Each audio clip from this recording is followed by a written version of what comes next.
आने वाले चंद सालों में क्वांटम टेलीपोर्टेशन जो है ये हमारी टेलीकॉम इंडस्ट्री को जो है वो टोटली चेंज करने जा रही है। अब इसको आप यूँ समझें कि इसमें इंटेंजल्ड फोटॉन जो है वो यूज़ होते हैं, यानी कि अब तहकीक से ये पता चला है कि दो पार्टिकल आप उनको इस तरह से कनेक्ट करते हैं कि चाहे वो जितने मर्जी फासले पे जो है वो चले जाएं, जब आप एक को चेंज करेंगे दूसरा खुद ब खुद जो है वो चेंज हो जाएगा। अब अगर हम टेलीफोन की बात करें तो ये बात शुरू हुई थी 1876 में ग्राहम बेल के एक्सपेरिमेंट से।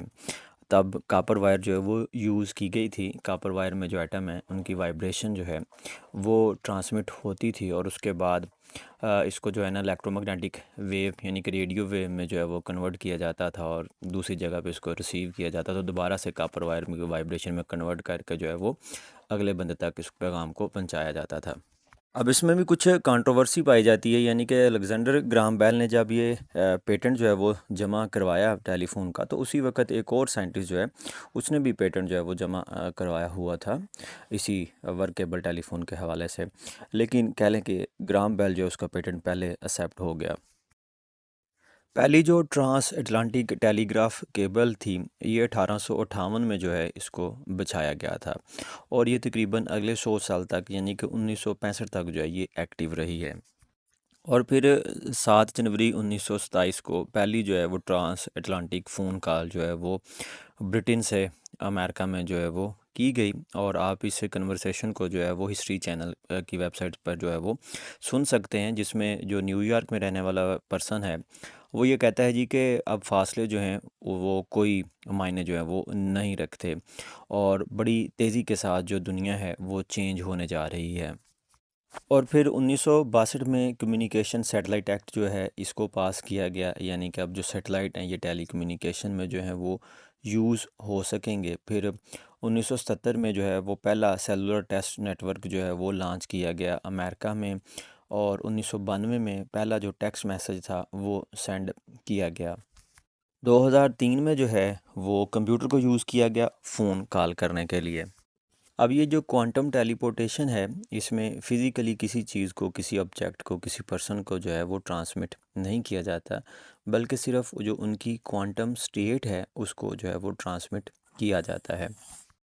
अप्रैल 2022 में जो इसकी ग्राउंड ब्रेकिंग स्टडी थी, डॉक्टर जियान वी पेन, ये फिजिस्ट हैं university of science and technology China में, इन्होंने जो है रिपोर्ट की थी ये रिसर्च क्वांटम टेलीपोर्टेशन के हवाले से।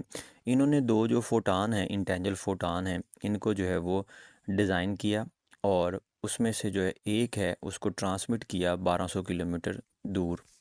और इन्होंने फिर जो इन्फॉर्मेशन है वो बाय यूजिंग देयर सैटेलाइट बड़ी ही आसानी से जो है वो दूसरी साइड पे जो है वो मुंतकिल कर दी। यानी कि कंसेप्ट ये था कि जो फोटान इनके पास है जैसे जैसे ही उसको चेंज करते रहेंगे, जो 1200 किलोमीटर दूसरा फोटान है वो भी वैसे ही चेंज होता जाएगा।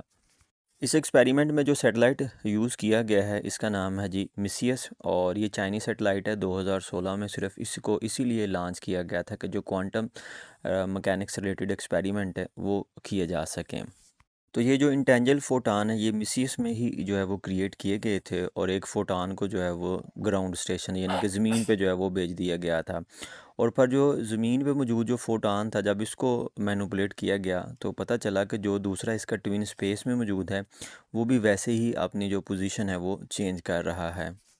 इसकी जो एक्यूरेसी है ये 90% एक्यूरेसी जो है वो इसमें रिपोर्ट की गई है। और अब जो है इसके लिए क्वांटम इंटरनेट केबल जो है वो डिज़ाइन की जाएगी और ये अभी ये क्लेम किया जा रहा है कि ये अनहैकेबल कम्युनिकेशन जो है वो होगी। इसमें जो सबसे मेजर हर्डल थी वो ये थी जी कि इसकी जो है वो नॉइस है, यानी कि कुछ जो अनवांटेड डिस्टरबेंस हैं वो आती हैं। इसमें जो सबसे मेजर हर्डल थी वो ये थी इसकी नॉइज़। अनवांटेड डिस्टरबेंस जो है वो आती हैं जब क्वांटम टेलीपोर्टेशन जो है वो की जाती है। लेकिन फिर मई 2024 में कुछ researcher university of Turku Finland में और university of science and technology China Hefei में इन्होंने ये देखा कि कुछ नॉइज़ जो होती हैं वो अच्छी होती हैं और ये क्वालिटी ऑफ क्वांटम टेलीपोर्टेशन को जो है वो इन्हांस करने में मदद देती हैं।